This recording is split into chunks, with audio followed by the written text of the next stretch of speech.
Bonjour Jacques Attali. Bonjour. Je voudrais commencer en vous montrant une photo qui est très célèbre depuis ce week-end, celle du reste du monde face à Donald Trump. Vous la voyez ici, cette photo. Qu'est-ce qu'elle raconte selon vous? D'abord, c'est une photo qui n'est pas la bonne, parce que la bonne photo, c'est celle où on voit aussi Justin Trudeau, qui est à droite. Ouais, qui est juste là à droite. Et en fait, ce qu'elle montre, c'est des chefs d'État et de gouvernement en train de discuter avec des hauts fonctionnaires. C'est juste ça? Oui, rien de plus. Parce que, en fait, c'est assez trompeur. On a l'impression là que M. Trump est isolé et que cet événement est important. Premièrement, M. Trump n'est pas isolé. Deuxièmement, cet événement n'est pas important. M. Trump n'est pas isolé parce que tout le monde s'est couché, sauf la France et le Canada. Le communiqué qui a été signé a été quand même signé par tout le monde, mais la France et le Canada sont les seuls à avoir résisté sérieusement. Et c'est pas important parce que dès ce matin, ou même dès hier soir, plus personne ne parle de ce sommet qui a été quand même le plus court de l'histoire. Donc ça veut dire que ces sommets ne servent à rien, a priori? Non, pas ces sommets ne servent à rien. Celui-là, qui a été extrêmement court, sur lequel il y avait d'ailleurs un communiqué qui était suffisamment vide de sens pour que tout le monde l'accepte.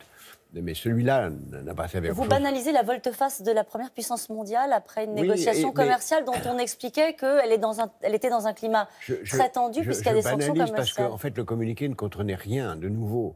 Donc le communiqué dit on est d'accord pour s'entendre et tout va bien, etc., mais il n'y avait aucun changement dans la position de personne. Donc il n'y a pas de volte-face, il y a juste dire vous m'avez fait signer un communiqué qui ne valait rien dire, ça ne change rien, je continue à penser ce que je pense. De ce point de vue, ça a encore du sens de négocier avec un président qui s'assoit sur les bases de l'ordre économique mondial et qui s'extrait de ça. Vous considérez qu'il est dans son bon droit? Mais il est la première puissance économique, en tout cas de cette région du monde, parce que vous avez peut-être remarqué qu'au même moment, il y avait une autre réunion qui avait lieu à Shanghai et qui était autrement plus sérieuse, mieux préparée, entre tout simplement la Chine, la Russie, l'Inde, l'Iran et toutes les autres puissances d'Asie. C'est d'ailleurs très symbolique d'un renversement de rapport de force. Donc, cette réunion est très intéressante.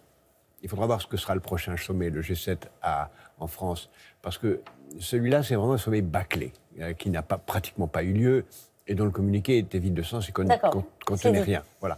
Maintenant, il faut évidemment continuer à négocier avec ce monsieur qui représente les États-Unis, qui les représente d'une certaine façon, assez brutale et cohérente, et on négocie avec celui qu'on a en face de soi. Comment est-ce qu'on négocie quand la première puissance du monde décide d'imposer des taxes sur l'acier et l'aluminium pour commencer, et puis commence à menacer l'Europe d'imposer des taxes, notamment sur une industrie qui compte beaucoup en France et en Allemagne, à savoir l'industrie automobile?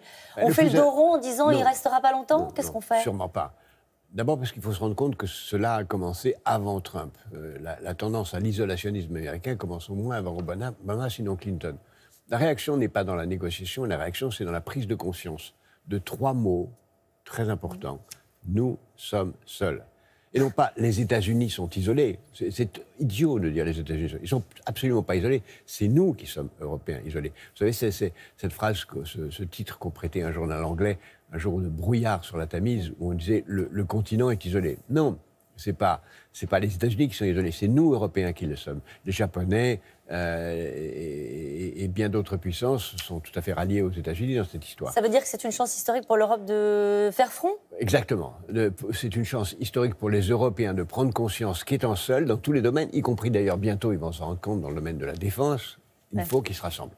Il faut qu'ils se rassemblent et qu'ils s'agissent entre eux. Que pensez de la méthode d'Emmanuel Macron, qui a commencé ce quinquennat en disant il faut parler à tout le monde, et en particulier naturellement à Donald Trump, qui broie la main du président américain à chaque fois qu'il a l'occasion de le croiser. C'est une guerre d'image, c'est une guerre de communication et de posture entre ces deux hommes-là. Est-ce que c'est la bonne méthode? Est-ce que ça paye pour l'instant? Il ne s'agit pas d'obtenir quoi que ce soit d'un homme qui ne veut rien vous donner, ça n'a pas de sens. Ce qui compte, c'est d'abord d'avoir fait ce qu'il faut pour montrer que la responsabilité est dans le sens inverse, et il l'a très bien fait. Et ensuite, il tient systématiquement ce discours: Européens, unissez-vous, Européens, rassemblez-vous. Je ne crois pas qu'il ait encore prononcé cette phrase à laquelle je tiens tant. Nous, Européens, nous sommes seuls, mais cette prise de conscience de la solitude, qu'on voit d'ailleurs déjà poindre aussi. Ça changerait quoi d'assumer le fait qu'on est seul? Ça changerait qu'on serait d'abord en situation de vouloir faire une Europe de la défense et de se rendre compte que sans notre propre volonté de nous défendre, personne ne nous défendra. Ça sous-entend qu'on ne peut plus compter sur nos alliés. Exactement. Nos alliés non européens. Non européens.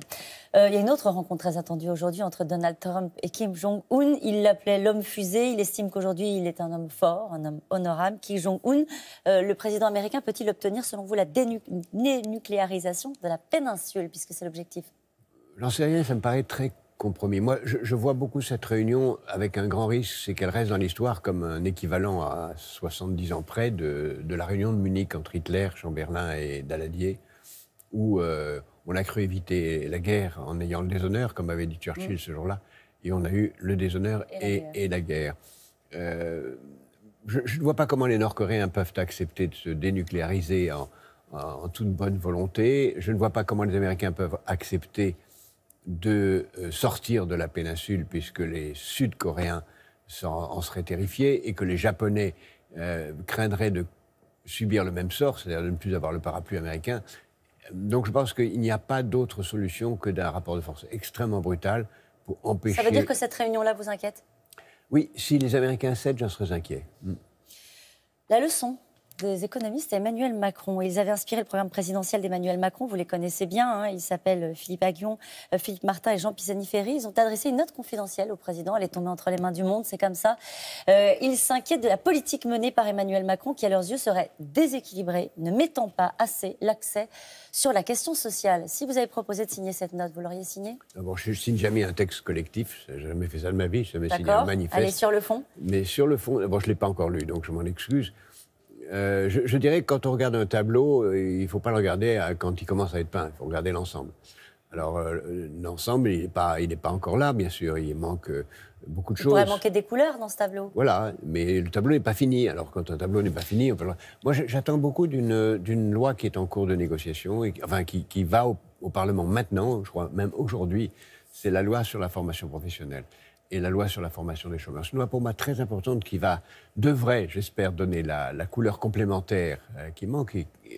Elle manque, c'est ça que vous expliquez, Jacques Attali, ce matin. Attendez, la couleur complémentaire n'est pas encore là. Et chaque chose en son temps, il y a aujourd'hui une loi au Parlement. Est-ce qu'elle sera bonne ou pas? J'en sais rien. Je serais ravi que vous me réinvitiez dans un mois quand cette loi sera passée au Parlement. Et vous considérez que c'est trop tôt pour parler d'une politique déséquilibrée, trop à droite? Voilà ce qu'on entend. C'est trop tôt parce que, encore une fois, il y a encore du temps pour faire des tas de choses et il y a encore du temps pour que l'ensemble soit en place. Ce serait choquant de s'en prendre au maquis des aides sociales ou pas? C'est pas le maquis qui compte. C'est si certaines aides sociales favorisent les privilégiés de façon inutile et n'aident pas les plus défavorisés, il y a vraiment quelque chose à faire là.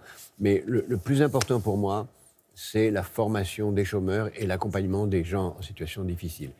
Quand on a cette empathie-là en permanence, et ça va se voir dans la loi qui est en discussion maintenant, on pourra alors juger. Merci beaucoup, Jacques Attali. Je rappelle votre livre « Les chemins de l'essentiel » publié chez Fayard. Merci à vous. Merci. C'est à vous, Laurent. Merci, Caroline. Bonne journée à tous les deux.